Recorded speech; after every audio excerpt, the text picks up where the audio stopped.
Hello, and welcome to this month's Heart of Leadership uh, update.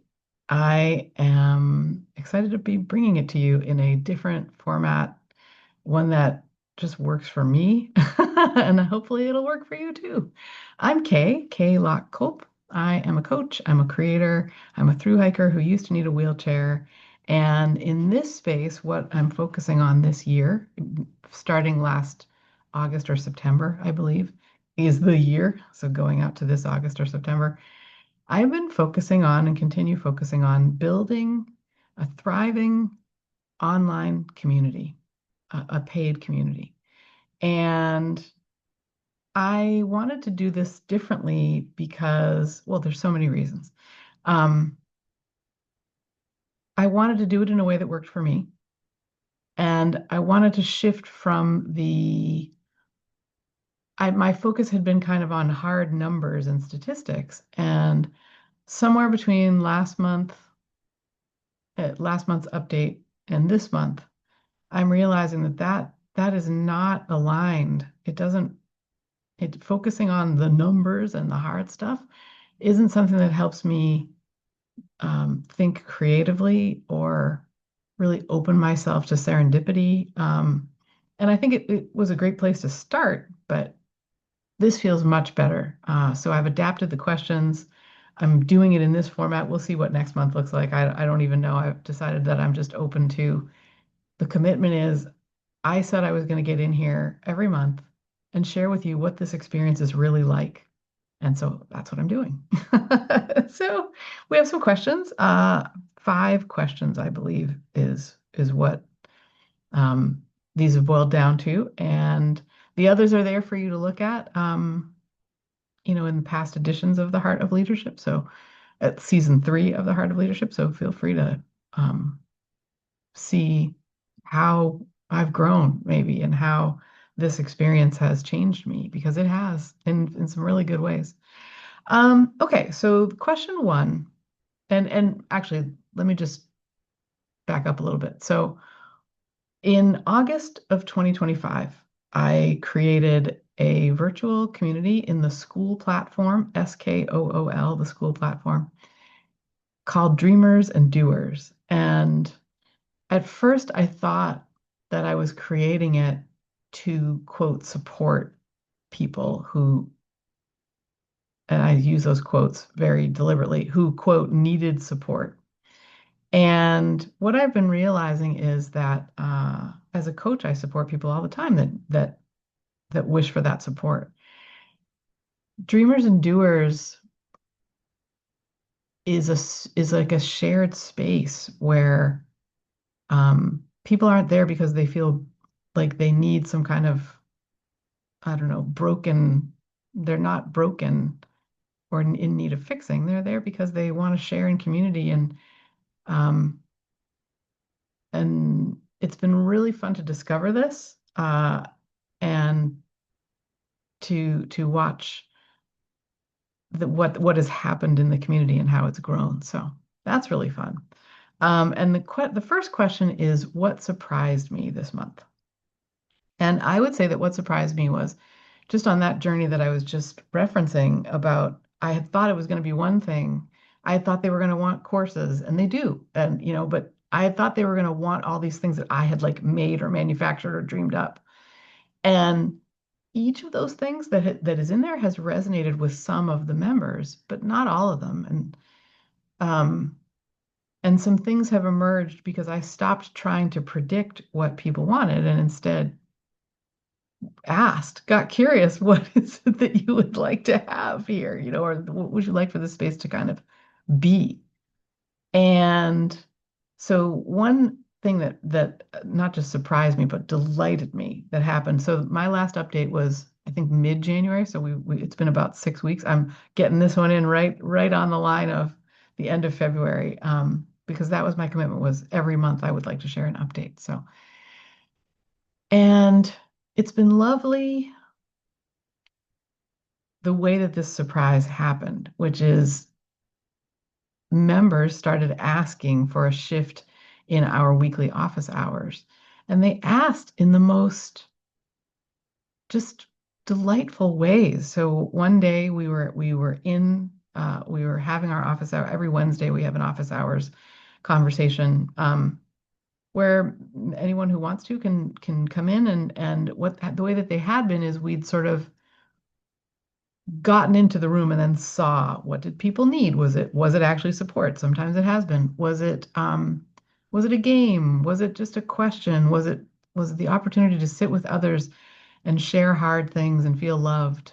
Because this is a group where are we have a kind of perspective for each other that people don't often find in our own lives. The people around us who love us a lot also, and that we love a lot, right? That creates a kind of, it's hard to see with any kind of perspective when you're in it. And Dreamers and Doers is a place where, yes, there are beautiful friendships developing and um, being enhanced and fostered and grown. They're a different kind of friendship. One of the members was saying recently something like, "You guys don't know me. You don't know me in my life." And that's the beauty of it, I think, is that we have that objectivity. We have that objectivity for each other. And the way that showed up, that was a very big surprise and delight, was members being able to say, can we sometimes have office hours conversations that are like focused around something? And that happened because one of the members shared a podcast episode that really meant a lot to her. It was Dan Harris, I believe, interviewing Daniel Pink. And the podcast is called 10% Happier.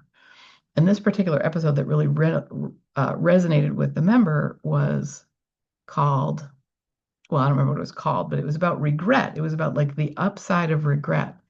And what she asked was, could we talk about this? Like, could we have a conversation, not necessarily today, but can we put it on the calendar that we have a conversation about the upside of regret? And what we decided to do, first of all, was like, hell to the yeah, that sounds really awesome. And you could just see people catching on with the idea of like, we could have focused conversations around something sometimes. Um, we could make this a place where people could plan to be at the ones that really resonated, if no others. Like if I can only get there once a month because of a work schedule or other commitments, it's good to know what's going to be on the schedule so that I can plan for what I want to do. And so when we did have that conversation, we decided to record it and place it in the community, because we all agreed to that. Basically, that was an important, I think it's most important to me that the members, that we feel kind of safe to share and be vulnerable. And if that means it doesn't get posted because something was shared that felt too vulnerable for that, well, that's fine too, right? This particular we ended up having what feels like a podcast to go back and listen to or look at, watch, about regret and about what happens after regret or what we learned from it, or it just opened up these really interesting ideas. And then people were sharing about what other focus conversations they would like to have. And we're going to do one in a couple of weeks called a regrets resume, where you look at your regrets. This came again directly from another member, where we look, the idea is to look at the things that you regret and look at also what wouldn't have happened that did happen because this happened. Um, yeah, so anyway, it's gone in directions that I couldn't have predicted, and it's been really awesome for that. So that's what surprised me. Where am I on the journey?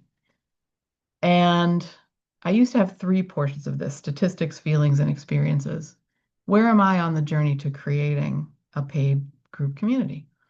And I'm letting statistics go, because what feels much more important is being with the people who choose to be in the community rather than sort of counting how many people there are, and even other things like how many podcast episode downloads and how many, it's just sort of to get to expose people to this idea and how many of this and how many of that. And I just haven't loved that. So I'm staying with the feelings and the experiences of it. The feelings of this have been amazing because I feel free to be flexible, to show up, to not be critical of myself for how many people, you know, how many minus 1,000 members like do we not have in the community? Because that was my original goal was to see uh, could I build a community with 1,000 members in it? That's not the metric anymore at all, and it feels so good. So the feelings are like the brakes are off, man. This is fun. It feels like an awesome place to be. It feels very cool. Um, and then the experiences, well, gosh, the experience of hearing from them about things like what we were just talking about. And then one of the members, I think I shared before that I've created courses and I've created games, things that are in the classroom section of the school platform in this community as well. And one of the members shared, oh my gosh, I went and looked. I didn't even see. She wrote into our forums. I didn't know all this cool stuff was here. Like there's a lot of cool stuff. So just the experience of seeing not just one person, but multiple people kind of discovering what's there for them has been a very delightful experience. And yeah, those are the experiences that and feelings that feel like this is embodied this in these last 6 weeks or so. What went well? Um, I think a past me would have been very critical of myself for shifting or quitting doing this the way that I said I was going to do it initially, and to kind of give myself a break and see things evolve is feels really, really good. That went well. And then even within the community to see how that's going with with only love and not self-criticism or could I have done something different? Could I have put the words in a different order um, or chosen different words to make someone want to be part of this or whatever? I've let all that go. If someone feels like it's right for them, it's right for them.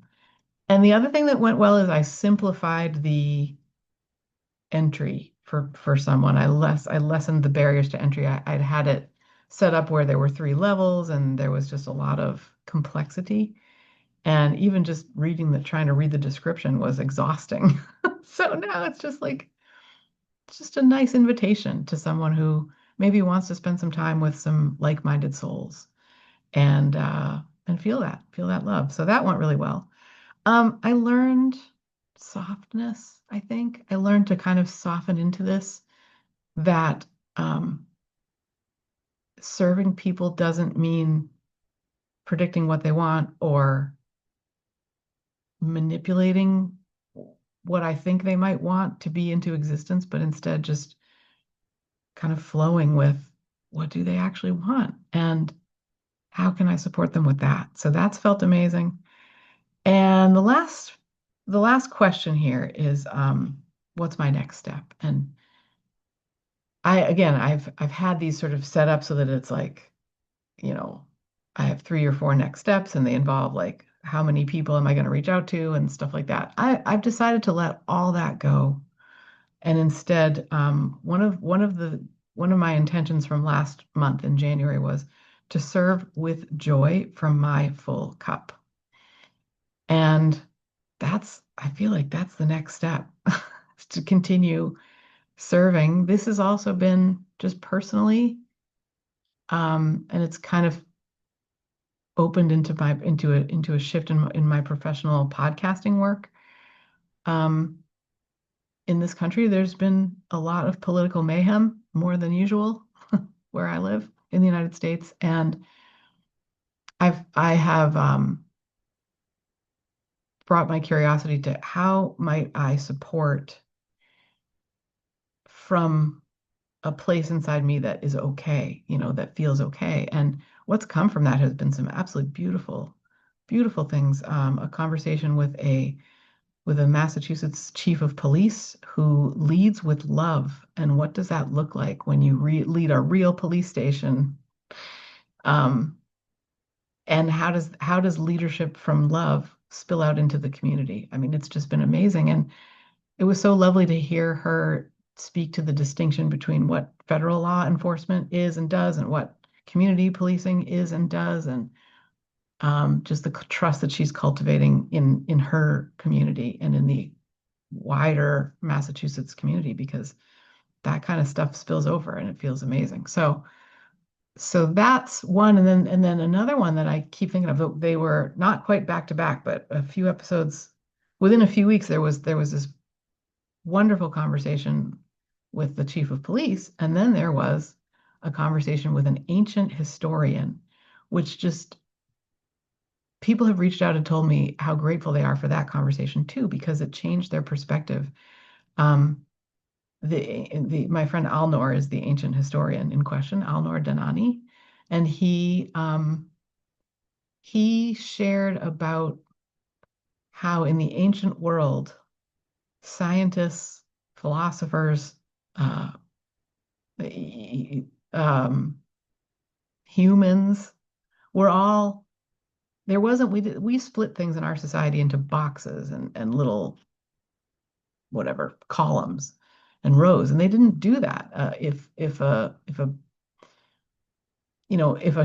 a mariner made a discovery about how to navigate using the stars, well, that became part of a scientist's incorporation of a calendar. Like, these things are interwoven, and many times they're interwoven in the same person, which is really neat. So it gave this not just global, but integrated look at the growth of science and human ingenuity, and expressions of human ingenuity all across the ancient world. And I loved that Alnor spoke of it all, or very often spoke of these ancient times and people in the present tense. It was so cool. So yeah, my next step is to serve with joy from a full cup, to serve the members of Dreamers and Doers, to serve my one-to-one clients, to serve in the communities and spaces where I live and belong, both online and in person, and to just let things flow from there. To know that, and Chief Kara Rossi, she said this too. Like, the more she can stay off or away from the kind of mm, negative or scary things, the more she is able to have a full cup and lead with love. Not to bury her head, but to really have a reset, And yeah, so I guess that's me. That's the Heart of Leadership update for this month. Um, Thanks for being here. Thanks for watching, listening, and we'll see you next month for another joyful update. Talk to you soon. Bye bye.